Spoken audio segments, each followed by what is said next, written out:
스토리텔링 마태복음 공부에 오신 여러분들을 환영합니다. 오늘도 함께 말씀을 읽으면서 주님께서 우리에게 주시는 은혜를 나누도록 하겠습니다. 다 함께 기도합니다. 사랑과 은혜가 풍성하신 하나님 아버지, 우리를 죄 가운데서 구원하여 주시고 하나님의 백성으로 살아가게 하심을 감사합니다. 주님 나라 갈 때까지 우리에게 주신 주의 말씀을 잘 읽고 생각하면서 하나님의 뜻을 잘 발견하는 우리들 되게 하여 주시고, 또 성경 가운데서 주님을 더 깊이 만나며 또 견고한 믿음을 얻어갈 수 있도록 축복하여 주시옵소서. 우리 구주 예수 그리스도의 이름으로 기도하옵나이다. 아멘.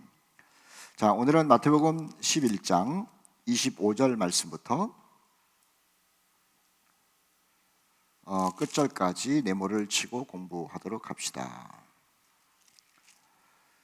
우리는 선교에 관한 이야기를 마태가 하고 있다, 이렇게 지금 이야기를 하고 있죠.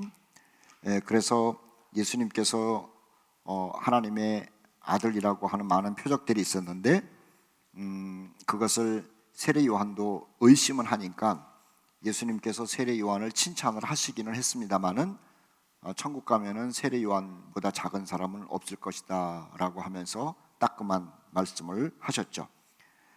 그리고 26절 말씀에 보니까는 26절 이하 말씀을 보니까는 이스라엘 땅에서 많은 표적을 행했는데 이스라엘 땅에 있는 사람들은 그것을 거부했다. 오히려 이방 사람들에게 이런 것을 전했으면은 더 많은 사람들이 예수를 하나님의 아들로 인정하고 또 믿고 구원받았을 텐데 라는 그러한 말씀을 하십니다. 세례 요한도 그 다음에 이스라엘 사람들도 예수님을 온전히 받아들이지 못한 것에 대한 이야기를 하신 거죠. 자, 25절 말씀 보죠. 그때 예수께서 대답하여 이르시되 천지의 주제이신 아버지여, 이것을 지혜롭고 슬기 있는 자들에게는 숨기시고 어린아이들에게는 나타내심을 감사하나이다. 이렇게 먼저 말씀하시죠. 거기다가 줄 그어놓으세요. 어린아이들에게는 나타내심을 감사합니다 라고 하는 것인데, 어린아이들이라고 하는 것이 참 중요합니다. 어린아이들, 이거 순수성을 얘기를 하죠. 순수성. 고민하지 않고 믿는 그 사람들을 얘기를 해요. 고민하지 않고 믿는 사람들. 유대 백성들은 생각이 너무 많았어요. 하나님의 말씀에 대한 생각이 많아가지고 그 생각을 가지고 만들어낸 책들이 소위 말하는 토라라고 하는 것이죠. 율법을 넘어서서 해석에 관한 책들이에요. 그러니까 생각이 많으면 믿음이 약해지죠. 그래서 사람은 단순해야 돼요. 어린아이들의 특징은 뭐냐면 순수성과 더불어 단순성이죠. 단순성. 그러니까 예수를 잘 믿는 사람들을 보면 단순해요. 어린아이 같아요. 그리고 어린아이처럼 순수해요. 그런데 이들에게 하나님의 뜻이 알려진다라고 하는 것이죠. 자, 26절 말씀 보면 올소이다, 이렇게 된 것이 아버지의 뜻입니다 라고요. 어린아이들 관심 많이 가져주세요. 어린아이들 먼저 말씀드렸어요. 유대인들은 복잡하다가 그 예수님한테 자꾸만 대들은 거죠. 조금 있다가 12장 말씀 우리가 공부하게 될 텐데, 이 복잡한 사람, 생각 많은 사람은 예수님 받아들이는 것이 정말로 어려운 겁니다. 27절, 내 아버지께서 모든 것을 내게 주셨으니 아버지 외에는 아들을 아는 자가 없고 아들과 또 아들의 소원대로 계시를 받는 자 외에는 아버지를 아는 자가 없느니라. 자, 거기다가 번호를 매기셔야 돼요. 26절 말씀, 아버지의 뜻입니다. 자, 1번입니다. 그게 아버지의 뜻입니다. 아버지의 뜻입니다. 자, 뭐가 아버지의 뜻이냐라고 하는 거예요. 예수님을 아는 것, 이것이 아버지의 뜻이에요.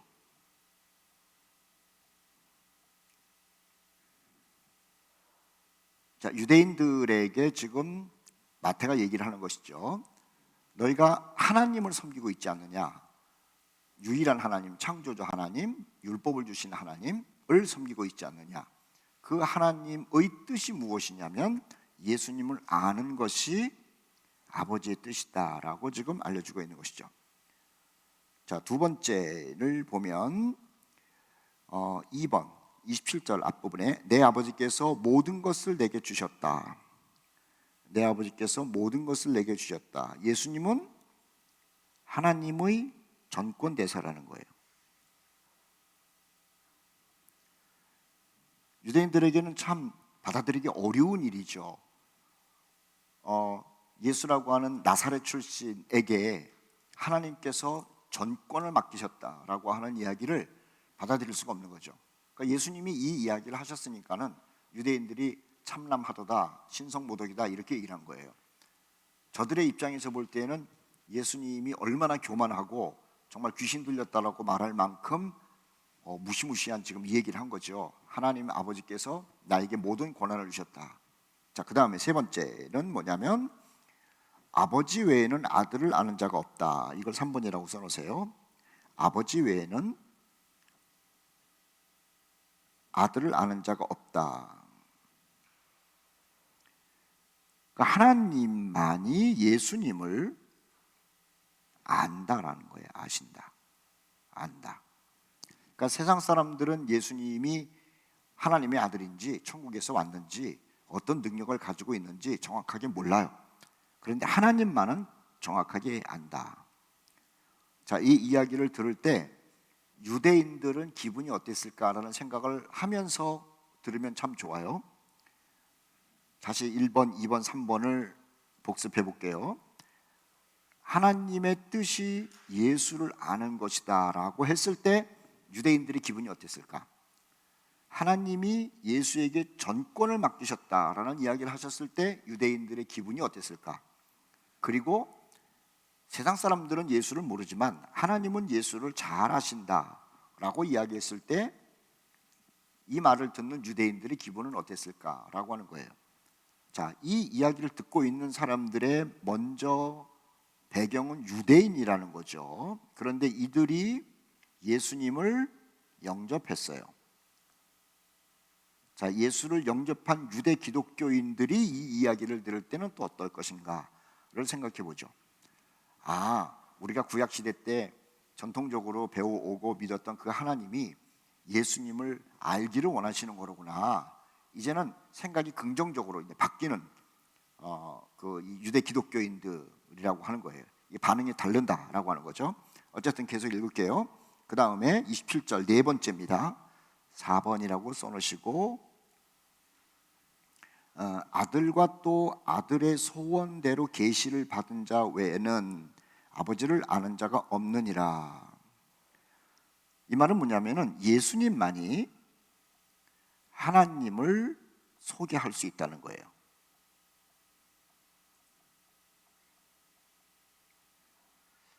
유대인들은 하나님에 대해서 많이 알고 싶어 하잖아요. 그래서 율법을 지지기도 하고 뭐 선지자들의 글을 읽기도 하고 그랬는데 다 불분명하다는 거죠.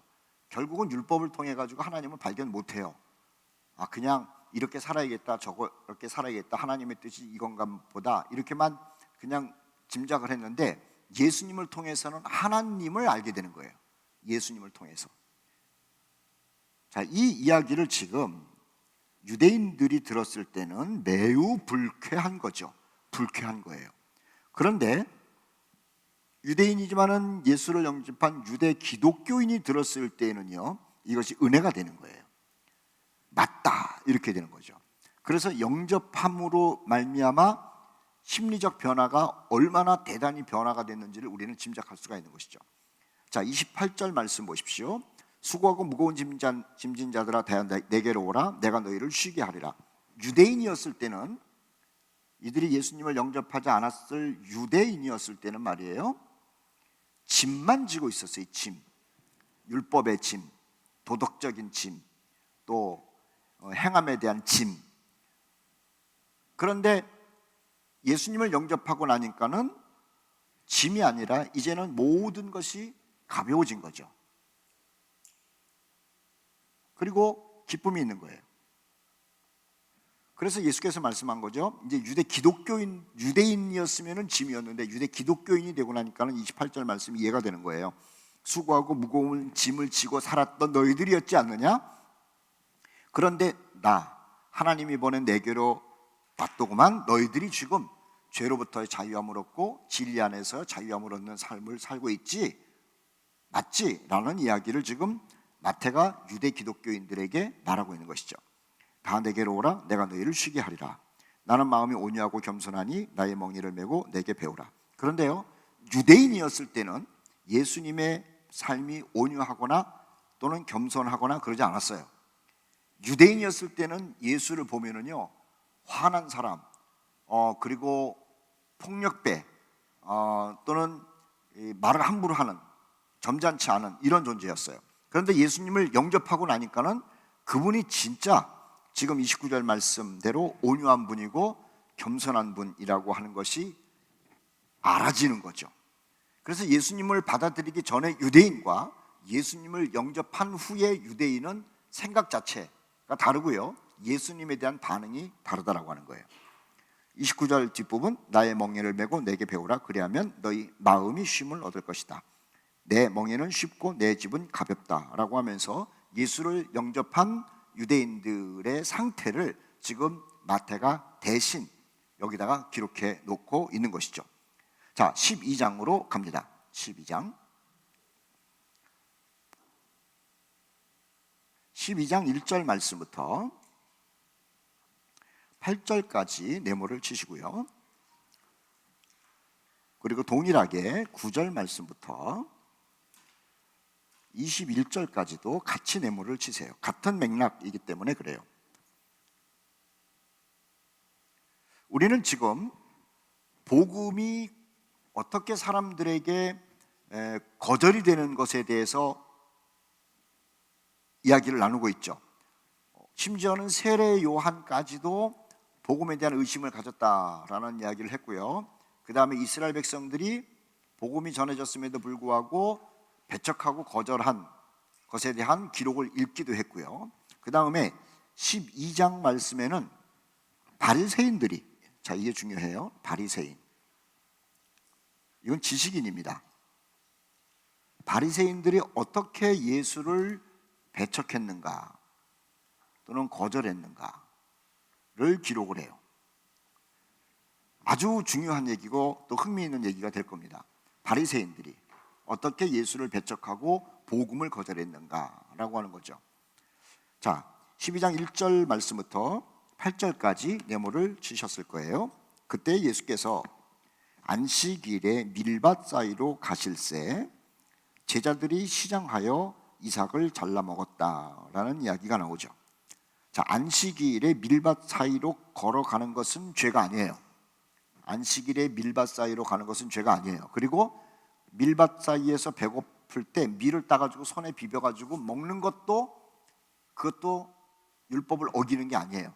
왜냐하면 밀밭 사이로 걸어가는 거나 또는 밀을 손바닥에 비벼서 먹는 거나 율법에 허락하고 있기 때문에 그래요. 허락하고 있기 때문에 그래요. 그런데 왜 바리새인들이 지금 예수에게 시비를 걸고 있느냐 하면, 문제는 2절에 나오죠. 안식일 때문에 그런 거예요. 안식일. 2절 말씀 읽겠습니다. 바리새인들이 보고 예수께 말하되 보시오, 당신의 제자들이 안식일에 하지 못할 일을 하나이다. 자, 안식일 동그라미 해놓으시고요, 안식일에 하지 못할 일, 여기다가 두 줄을 걸으세요. 하지 못할 일. 안식일에 하지 못할 일을 했다는 거예요. 중요한 것은 안식일에 하지 못할 일을 누가 결정한 거죠?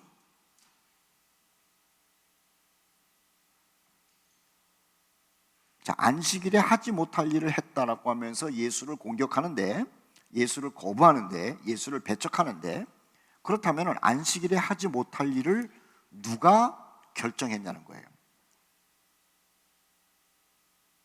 재밌는 것은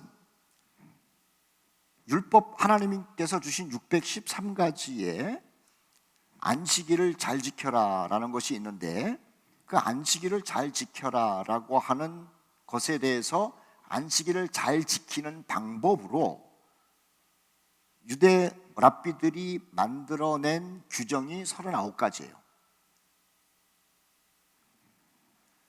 하나님께서는 모세를 통해서 율법을 잘 지켜라 이렇게 얘기만 하셨어요. 그런데 사람들이 고민한 거예요. 자, 다시요. 고민한 거예요. 우리가 조금 전에 얘기를 했죠. 어린 아이에게 나타내심을 감사하나이다. 어린 아이들은 고민 안 해요. 그리고 그 안에서 본능적 하나님의 뜻을 알아요.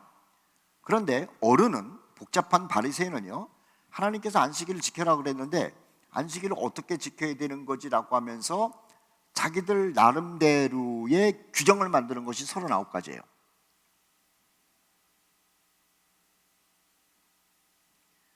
그리고 자신들이 만들어낸 이 규례가 하나님의 말씀이라고 첫째는 착각을 하고 둘째는 우기는 거예요. 이게 무서운 거죠. 교회 역사 가운데 큰 실수가 어떤 거냐면 하나님께서는 하나님의 말씀을 우리에게 성경을 통해서 주셨죠. 그런데 회의를 통해 가지고 너무 복잡한 생각을 한 거예요. 그리고 그것이 기독교다 라고 규례를 만들어 버렸어요. 그리고 그것이 하나님의 말씀이라고 착각을 하고 사람들로 하여금 믿게 만들고, 그리고 사람들로 하여금 하나님의 말씀이라고 우기고 있는 거예요. 그러니까는 성경에서 말한 것보다 자기네들이 정해놓은 것을 더 우위에 두고 있는 것이죠. 바리새인이 지금 그 짓을 하고 있는 거예요. 그러니까는 12장 2절 끝에 보면 하지 못할 일을 하나이다 라고 얘기를 했는데 예수님이 그 이야기를 듣고 나서 웃는 거죠. 누가 하지 못할 일을 정했냐? 그리고 왜 그것을 우겨대고 있냐? 이제는 너희들이 하도 그렇게 그런가 보다라고 우겨대다 보니까는 그게 진짜 하나님의 말씀이라고 착각하고 있는 것 아니냐? 이렇게 지금 예수께서 생각하시면서 대답을 하는 거예요. 자, 3절 말씀 봅시다. 예수께서 이르시되 다윗이 자기와 함께한 자들이 시장할 때에 한 일을 잃지 못하였느냐? 그가 하나님의 전에 들어가서 제사장 외에는 자기나 그 함께한 자들이 먹어서는 안 되는 진설병을 먹지 않았느냐? 5절 안식일에 제사장들이 성전 안에서 안식을 범하여도 죄가 없음을 너희가 율법에서 읽지 못하였느냐? 자, 이게 이런 거예요. 율법 가운데 보면은 하나님께 드려진 떡은 먹지 말라라는 말이 있어요. 그런데 다윗이 아비멜렉 제사장에게 가가지고 배가 고프니까는 말에 쫓기다가 내가 지금 배가 고프니까는 떡을 달라고 얘기를 한 거죠. 근데 아비멜렉 제사장이 그때 아주 뜻밖의 행위를 하는 거예요. 여인과 가까이 하지 않은 남자들이라고 한다면은 내가 떡을 주는 것이 마땅하다 하면서 하나님께 제사 드렸던 그 진설병 떡을 주는 거죠. 자, 여기에 참 중요한 게 있어요. 율법의 정신이 중요하다는 거예요. 율법의 정신. 율법이 중요해요? 사람이 중요해요? 자, 이거예요. 율법이 중요합니까? 사람이 중요합니까? 율법은 사람을 위해서 있는데 거꾸로 돼버린 거죠. 사람이 율법을 위해서 존재하는 형태가 돼버린 거예요. 그래서 사람들에게 율법이 이랬으니까는 너의 태도를 고쳐야 돼. 율법이 이러니까는 너의 삶을 고쳐야 돼. 율법이 이러니까는 이것은 먹고 이것은 먹지 말아야 돼. 이렇게 율법을 위한 사람을 만들어 버린 거예요. 하나님은 사람 잘 되라고 율법을 주셨는데 기득권 세력들은 자신들의 기득권을 유지하기 위하여 사람들로 하여금 율법의 노예가 되게 만든 거죠. 진설병, 다시 말하면 하나님께 드려진 떡보다도 중요한 것은 먹느냐 먹지 않느냐, 그것보다 중요한 것은 사람의 생명이 중요하다는 거예요. 그래서 율법의 정신을 아는 아비멜렉 제사장은 배고픈 사람들에게 그 떡을 주죠. 그래서 먹고 기력을 얻게 만든다라고 하는 거예요. 대단한 거예요. 대단한 거. 율법의 정신을 알아야 되는 거죠. 또 하나는 5절 말씀인데 안식일에 제사장들이 성전 안에서 안식을 범하여도 죄가 없음을. 자, 아까 무슨 얘기를 했냐면 안식일을 잘 지켜라 라는 율법이 있어요. 그런데 어떻게 잘 지키는지에 대하여 39가지의 규례를 만들었다 그랬죠. 다시 여기 보세요. 안식일에 39가지 규례를 만들었어요. 안식일에 39가지 규례. 그러면 안식일 날은 이 제사장들이 또는 랍비들이 평일보다도 2배나 또는 3배나 일을 많이 해요. 안식일을 지키는 그 법 때문에, 규례 때문에 평일날보다도 2배나 3배나 일을 더 많이 해요.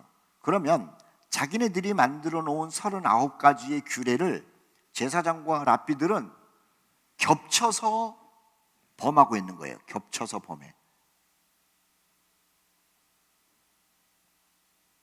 그래서 5절 말씀에 예수께서 하시는 거죠. 안식일에 제사장들이 성전 안에서 안식을 범하여도, 하나님의 일을 하다가 보니까는 자기네들이 만든 규례를 다 어기는 거죠. 그러면은 안식일을 지키는 일꾼으로서 일을 해야 돼요? 아니면은 규례를 지키기 위해서 아무것도 안 해야 돼요? 자기 모순에 빠진다는 거예요.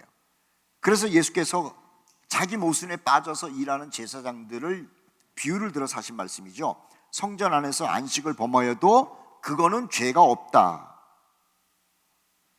라는 것을 율법을 통해서 너희가 읽지 않았느냐. 여기서 율법을 말하는 것은 자기네들이 만들어 놓은 규정이에요. 성경에는 그런 말도 없어요. 그런데 자기네들이, 제사장들이 말 일하다 보니까는 자기네들이 만든 그 규정에 다 어긋나는 거예요. 그러면은 우리가 안식일을 지키기 위해서는 안식일날 일하면 안 된다 이럴 수는 없고, 안식일에 일을 하자니 안식일을 거룩하게 안 지키는 것 같고, 그러니까는 서로 의논해가지고 일을 안 할 수 없으니 안식일에 우리는 일을 하되 혹 우리가 만든 규정대로 되지 않더라도 그것은 무죄로 만들자, 자기네들끼리 그렇게 말했다라고 하는 거예요. 자, 보십시다. 5절 말씀에 너희가 율법에서 읽지 못하였느냐. 6절 내가 너희에게 이르노니 성전보다 더 큰 이가 여기 있느니라. 그 동그라미 놓으시죠. 성전보다 더 큰 이가 여기 있느니라. 성전보다 크시기 때문에 안식일에 일을 해도 괜찮다라고 얘기를 하는 거예요. 안식일에 일을 해도 괜찮다.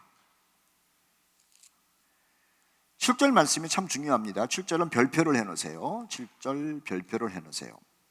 자, 아까 얘기를 했죠. 율법의 정신이 중요해요. 율법은 사람을 위해서 있는 겁니다. 사람이 율법을 위해서 있는 게 아니에요. 그래서 예수님께서 사람이 율법을 위해서 있는 것처럼 만들어낸 바리새인들에게 너희들 이제는 고쳐라.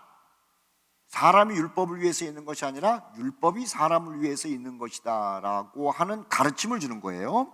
7절이죠. 그게 나는 자비를 원하고 제사를 원하지 아니하노라 하신 뜻을 너희가 알았더라면. 이 말씀은 호세아서 6장 6절에 있는 말씀이라고 지난번에 공부를 했죠. 하나님이 원하는 게 뭐냐? 율법을 원하는 것이 아니라 자비를 원한다는 거예요. 거기서 율법이라는 말 대신에 여기는 번제라는 말을 쓰지 않았어요? 6절 말씀에 나는 자비를 원하고 제사를 원하지 않는다. 그 제사라고 하는 것이 율법의 대표적인 행위거든요. 하나님이 원하는 게 뭐냐? 율법 지키는 게 아니라는 거예요. 사람을 사랑하는 마음이라는 거예요. 사람을 귀하게 여기는 마음이라는 거죠. 그래서 예수님은 율법 지키러 오신 것이 아니고 사람을 자비롭게 여기시기 때문에, 불쌍히 여기기 때문에, 사람을 사랑하기 때문에 오신 거죠. 자, 7절 말씀 보세요. 다시 읽을게요. 나는 자비를 원하고 제사를 원하지 아니하노라 하신 뜻을 너희가 알았다면 무죄한 자를 정죄하지 아니하였으리라. 바리새인들이 한 짓은 뭐냐면은 율법을 딱 펴놓고 나서 너는 이래서 죄인, 너는 저래서 죄인, 너는 요렇게 해서 죄인, 너는 이런 벌을 받아야 돼, 이 짓만 하고 있었다라고 하는 거예요. 그런데 사람을 사랑하면은요, 율법을 펴놓고 나서 죄인 만드는 것이 아니고 그 사람을 긍휼히 여기고 불쌍히 여기고 모든 것이 다 이해가 된다라고 하는 거예요. 용서가 된다라고 하는 거예요. 8절 말씀에 인자는 안식일의 주인이다 그렇게 말씀하시고 이 대목을 마태가 끝내죠. 유대인들은요, 뭐의 노예가 돼 있었느냐 하면은 율법의 노예가 돼 있었어요. 그래서 율법이 그래서 그 율법을 보고 나서 자기 자신을 보지 않습니까? 그러고 나서 좌절하는 거예요. 그런데 유대인들이 보는 그 율법이 모세가 받은 613가지의 그 율법이냐? 그게 아니라는 거죠. 제사장들과 사두개인들과 특히 바리새인들이 율법을 가지치기를 너무 많이 한 거예요. 가지치기. 그 가지치기 한 율법에 노예가 돼가지고 꼼짝도 못하고 있는 유대인들이었다는 거죠. 그렇게 살던 사람들이 예수를 만난 거예요. 예수를 만났고 났더구만 우리가 율법을 위해서 살았는데 그게 아니로구나. 하나님이 우리를 살리기 위해서 율법을 주셨구나. 이것을 깨달은 거죠. 그래서 그리스도 안에서, 예수 안에서, 진리 안에서 자유함을 누린 거예요. 누가? 율법의 노예로 살았던 유대인들이 이제는 율법으로부터 자유함을 누리는 사람이 되었다라고 하는 것을 마태가 유대 기독교인들에게 지금 알려주고 있는 겁니다. 자, 그 다음에 9절 말씀부터 21절까지의 말씀을 보죠. 같은 맥락이에요. 9절부터 21절까지. 자, 12장 1절부터 8절까지는 2절에 바리새인들이라는 얘기가 나오기 때문에 바리새인과 예수님과 이 토론하는 것으로 우리가 금방 눈치를 채는데 9절 말씀부터 21절까지는 바리새인이라는 이야기가 나오질 않아요. 그런데 이건 역시 바리새인과 예수님과 지금 논쟁을 벌이는 거죠. 제가 설명을 해드릴게요. 왜 그런지. 자, 9절 보세요. 거기에서 떠나 그들이 회당에 들어가셨다. 회당. 자, 유대인들에게 회당 그러면 참 친숙한 장소예요. 항상 하루에 한두 번씩은 들려가지고 하나님의 말씀을 읽는 소리를 듣고 토론하고 그랬고요. 또 그 당시에 예수님 당시도 그렇고 예수님 돌아가신 다음에도 그렇고 각 처에 있는 회당에는 사람들이 많이 모여가지고 이야기를 많이 하고 그랬죠. 거기에 예수님이 들어가셨다는 거예요. 한쪽 손 마른 사람이 있는지라 사람들이 예수를 고발하려 하여 물어 이르되. 자, 거기다가 줄 그어놓으세요. 예수를 고발하려 하여. 의도 있는 질문이죠. 의도 있는. 근데 이 의도가 뭐냐면 악한 의도예요. 순수한 의도가 있고 악한 의도가 있죠. 순수한 의도로 물어보는 것은 어린아이와 같은 질문들이에요. 별이 왜 그렇게 많아? 별 따줄 수 있어? 뭐 이런 거. 근데 악한 의도를 가지고 질문하는 것은 누구냐면은 이거는 인생이 복잡한 사람이에요. 악한 사람들이죠. 자, 거기에 그래서 그 의도를 기록해 놓은 거죠. 예수를 고발하여 질문을 했다는 겁니다. 자, 이런 질문이었어요. 안식일에 병 고치는 것이 옳습니까? 라고 하는 거예요. 안식일에 병 고치는 것이 옳습니까? 자, 위에서 안식일 얘기가 나왔어요. 그래가지고 안식일을 갖고 예수님이랑 바리새인들이랑 토론을 했는데 그 이야기 주제를 그대로 생각했던 사람들이 회당에 들어와가지고 예수님을 또 한번 걸고 넘어지려고 그러는 거죠. 자, 이것이 바리새인들이 지금 질문한 것이라고 하는 게 왜 그러냐면은, 자, 병 고치는 문제였어요. 잘 들으셔야 돼요. 바리새인들이 만든 규례가 있죠. 규례에 의술 규례가 있어요. 의술. 이거는 미시나라고 하는 소책자에 기록이 된 이 규례인데요. 바리새인들이 만든 규례인데, 안식일에 의학적인 도움을 줄 수 있는 것은 안식일에 생명에 관한 것만이다. 이런 규정을 만들었어요. 안식일에 의사들이 병을 고칠 수 있느냐 없느냐, 의사에게 병을 고치라고 해도 되느냐, 여기에 대한 규정, 그게 당장 죽어가는 문제라고 한다면 의술 행위를 해도 된다. 이렇게 바리새인들이 규례를 만들었어요. 규례를. 이게 제한된 거예요. 생명에 관한 것으로. 그런데 이것을 알고 있었던 사람이 예수께 질문하는 겁니다. 뭘 질문하냐면 10절 말씀에 한쪽 손 마른 사람을 보고 나서 저거 고쳐주는 것이 옳습니까? 옳지 않습니까? 라고 질문을 하는 거예요. 다시요. 굉장히 중요한 거예요. 하나님께서 모세에게 주신 율법에는 안식일 날 병을 고쳐라 말라라는 내용이 없어요. 그런데 유대인들은 안식일 날 병을 고치는지 안 고치는지가 하나님으로부터 온 것이라고 100% 믿고 있었던 거예요. 100%. 왜 그러면은 안식일 날 병을 고치는지 안 고치는지 이런 문제에 대해서 100% 하나님께서 주신 것이라고 믿었느냐면은 요 믿도록 한 작자들이 바리새인이에요. 바리새인들이 율법을 전문적으로 연구하는 사람들이잖아요. 그들이 율법을 얘기를 하면서 안식일은 이렇게 지켜야 된다. 특히 안식일에 누가 병들었을 때는 문제는 어떻게 해결할 것인가라고 자기네들끼리 회의를 해가지고 규정을 정한 거죠. 생명에 관한 것은 의술 행위를 해도 되고 생명에 관한 것이 아니면 의술 행위를 하게 되면 그것은 율법을 범하는 것으로 죄가 된다. 이렇게 규정을 한 거예요. 누가? 바리새인들이. 무엇을 통해서? 회의를 통해서. 회의. 사람이 만든 건데 하나님의 말씀이라고 사람들은 착각한 거죠. 착각하게 만든 거예요. 이게 바리새인들의 죄입니다. 자기네들이 만들어 놓고 하나님의 말씀이라고 뒤집어 씌워버린 거예요. 연약한 어린아이들, 연약한 백성들, 잘 모르는 사람들은 멋있는 옷 입고 공부 많이 했다라고 하는 바리새인들이 그렇다고 그러면은 그런 줄 알아야지 어떻게 하겠습니까? 그래서 이 바리새인들이 나쁜 놈이라는 거죠.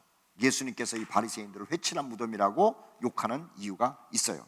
그래서 지금 9절 말씀부터 나오는 이 손 마른 사람의 이야기는 안식일 바리새인들의 이야기라고 여러분들에게 말하고 있는 거예요. 자, 계속 볼게요. 11절 말씀. 예수께서 이르시되 너희 중에 어떤 사람이 양 한 마리가 있어 안식일에 구덩이에 빠졌으면 끌어내지 않겠느냐. 자, 여기 동그라미 해놓으세요. 너희 중에, 동그라미 해놓으세요. 너희 중에. 예수님은요, 이 악한 의도를 가지고 질문하는 사람들을 지금 코너에다가 모는 겁니다. 너희들, 이게 누구라 그랬어요? 악한 의도를 가지고 있는 바리새인이에요. 그래, 뭐 병을 고치는지 안 고치는지 그건 두 번째 문제고, 너희들이 집에 양이 있어, 소가 있어, 염소가 있어. 근데 그게 안식일에 빠졌어.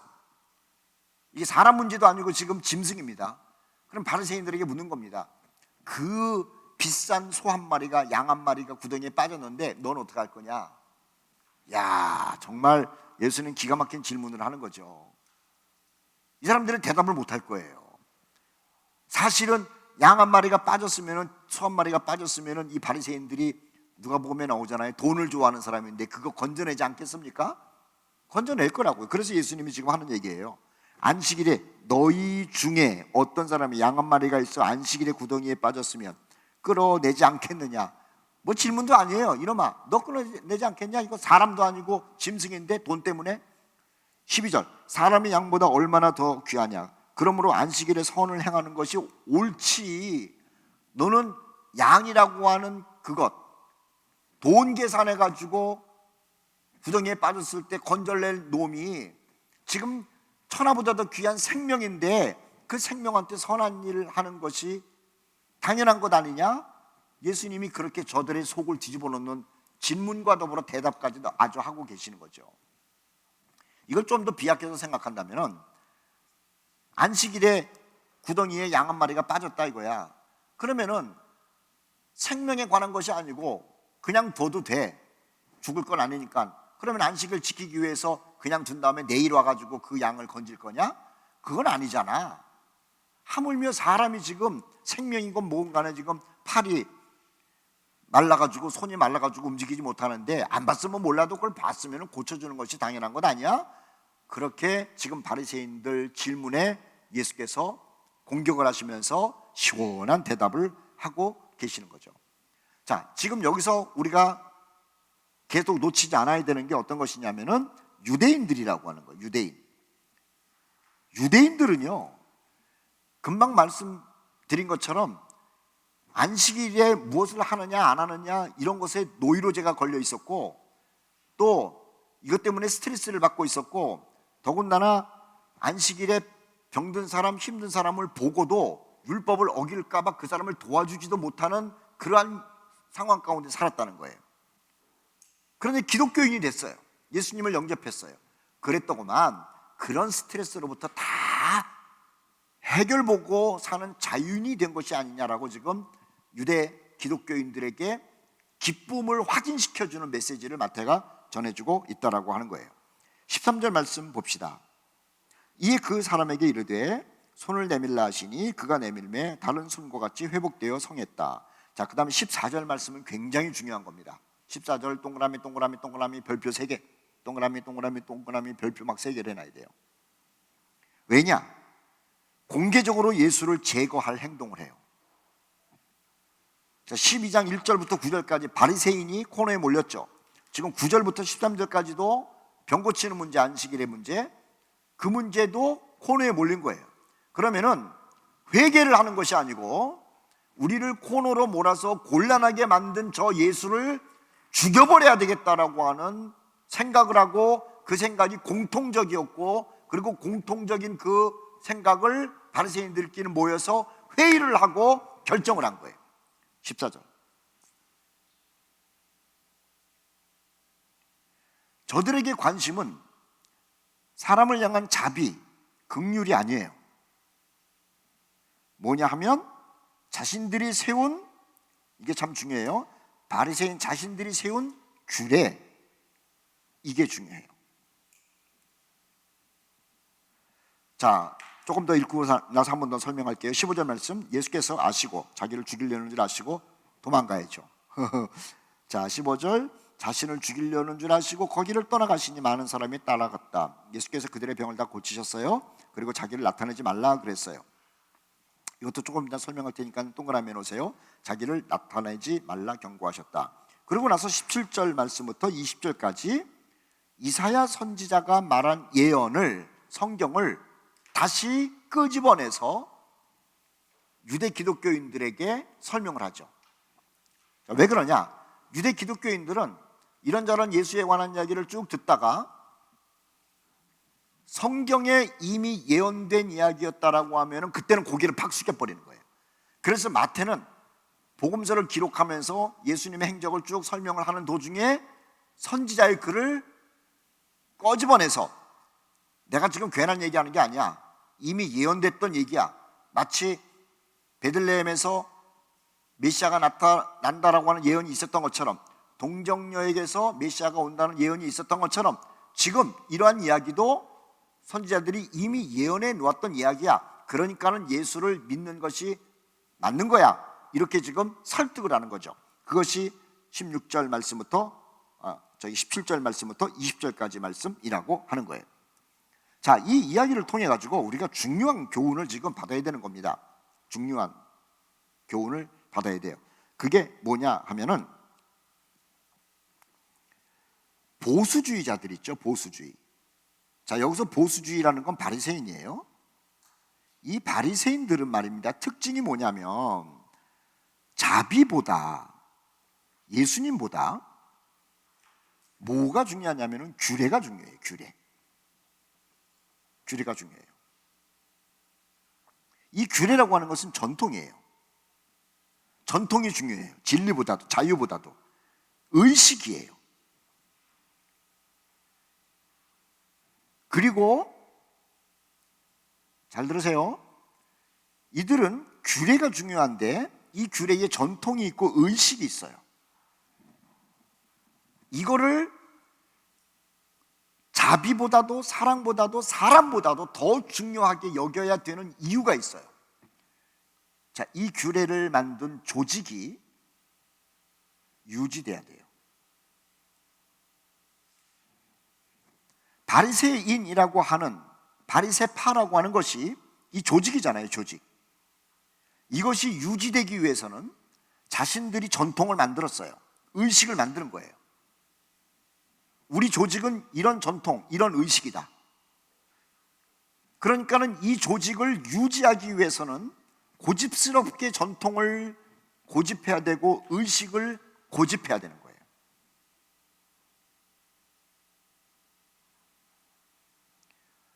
복음이 배척되는 이유가 뭐냐?